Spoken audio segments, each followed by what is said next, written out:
Isang pinagpalang araw po sa ating lahat at welcome po sa ating programang Araw-Araw na Pagpapala. Muli ako po si Pastora Cathy Magan ng Burgos Outreach na maghahatid ng salita ng Diyos ngayong araw na ito. Let us pray. Panginoong Diyos Ama sa langit, pinupurit, pinapasalamatan ka namin sa panibagong araw at pag-asa na ibinibigay mo para sa amin. Tunay nga o Diyos na ang iyong pag-ibig at biyaya ay sapat-sapat sa araw-araw. Patuloy mo pong saliksikin ang laman ng aming mga puso at isipan. Anumang bagay na hindi mo nais ay inihihingi namin ng tawad at patawarin at linisin mo po kami sa aming mga karumihan sa isip, sa salita at sa gawa. Linisin na po ang laman ng aming mga puso, pangunahan mo po kami ngayong araw na ito at samahan at gabayan kami nawa ng iyong banal na Espiritu. Ito po ang aming samot hiling sa pangalan ni Jesus. Amen, amen.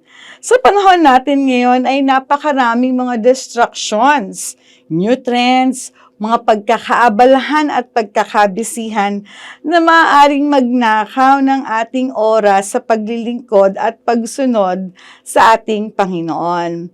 Nakakalungkot pong isipin at makita na ang daming mga masisigasig noon na lumamlam na ang paglilingkod ngayon.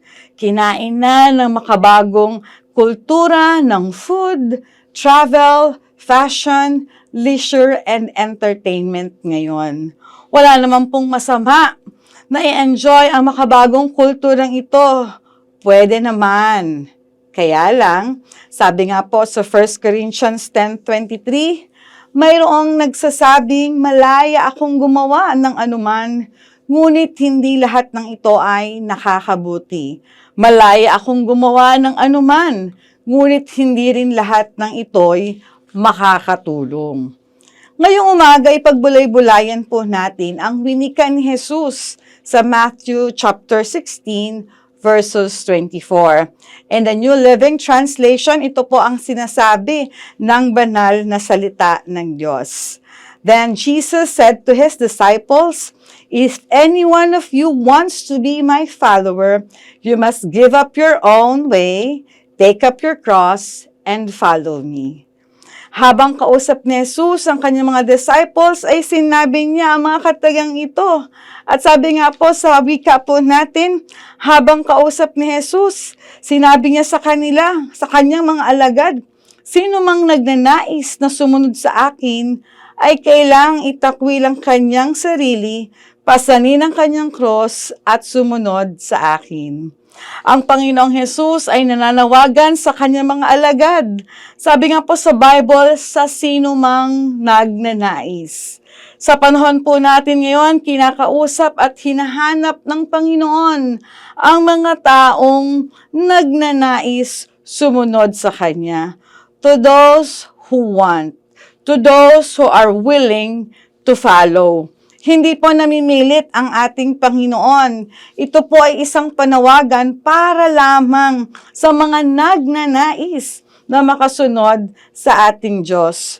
To those who are willing and available. Ang tanong, willing and available ka ba na sumunod sa ating Panginoon? Kung ikaw ang kinakausap ng Diyos sa araw na ito, nais kitang palalahanan na may dalawang bagay na hinihingi ang Diyos para sa mga taong nagnanais na sumunod sa Kanya. Number 1, sabi po dyan in New Living Translation, you must give up your own way. Ito po ay, sa Good News Translation, sabi po dyan, forget yourself. No? Sa mga nakasanayan nating translation, ito naman po ay deny yourself. Sa ating pagsunod sa Panginoon, kinakalimutan na natin ang ating sariling laman at kagustuhan at tayo ay sumusunod sa Kanya. Sabi nga ng isang verse sa Bible, "It is no longer I, but it is Christ Jesus who lives in me." Hindi na tayo ang nasusunod. kundi ang nais at ang kalooban na ng ating Panginoon. Madalas nating marinig kung ano ang nais ng Panginoon, ay siya na rin nais natin. At kung ano ang ayaw ng Panginoon, ay ayaw na rin natin. Number 2, we have to take up our cross. Taking up the cross means following Jesus at all costs. It's not easy. Hindi naman po nangako ang Biblia na sa ating pagsunod ay hindi tayo makakaranas ng problema. Masusubok at masusubok ang ating mga buhay sa pagharap sa napakaraming problema. Sabay sa ating pagsunod sa Panginoon, ipararanas at ipakikilala niya kung sino siya at ano ang kaya niyang gawin sa ating mga buhay. Sa panahon po ng sakit at karamdaman, nais ng Panginoon na ipakilala sa atin na siya ang ating dakilang manggagamot. He is our Jehovah Rapha. He can heal all diseases and sickness. Pangalawa po sa ating mga kakapusan at kagipitan, nais ipakilala ng Panginoon ang kanyang sarili that He is our great Jehovah Jireh. He provides. Sabi nga po at madalas nating naririnig sa mga tapat na sumusunod sa Panginoon, where the Lord guides, He provides. At sa panahon po ng ating mga kalungkutan at pagdadalamhati, pag-alala at pag-agam-agam, the Lord is allowing us to see that He is our Jehovah Shalom, our Prince of Peace.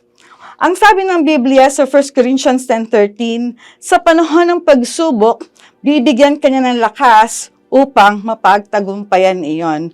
We have nothing to fear and to worry about carrying our cross because He is with us. Kasama natin ng Diyos sa lahat ng pagsubok at unos ng buhay, kaya hindi tayong dapat matakot na pasanin ang ating mga sariling cross.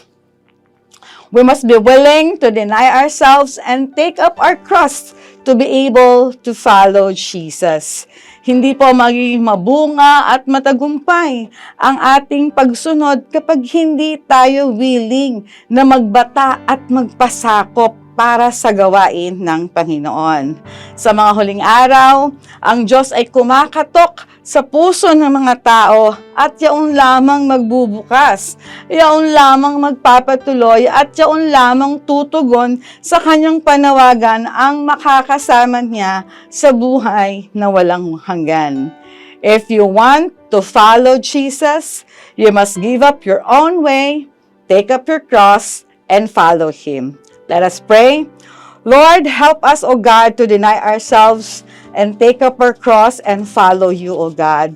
Teach us your ways, O Lord, that the Christ-like character manifests in our lives. Help us, O Lord, to be ready to do thy will, and help us, O God, to fix our eyes on you as we serve you, O God. Lord, add unto our faith daily and guide us, dear Holy Spirit, every day. Fill us with your grace and mercy, and the Lord bless you and keep you, and make His face shine upon you, and be gracious to you, and give you peace, that we declare in Jesus' name. Amen and amen. Tandaan, ikaw at ako ay mahal at mahalaga sa Panginoon. Huwag tayong makalimot na magbantay, manalangin at patuloy na mag-alab upang ating makamit ang kanyang araw-araw na pagpapala. Hanggang sa muli, God bless us everyone. Bye!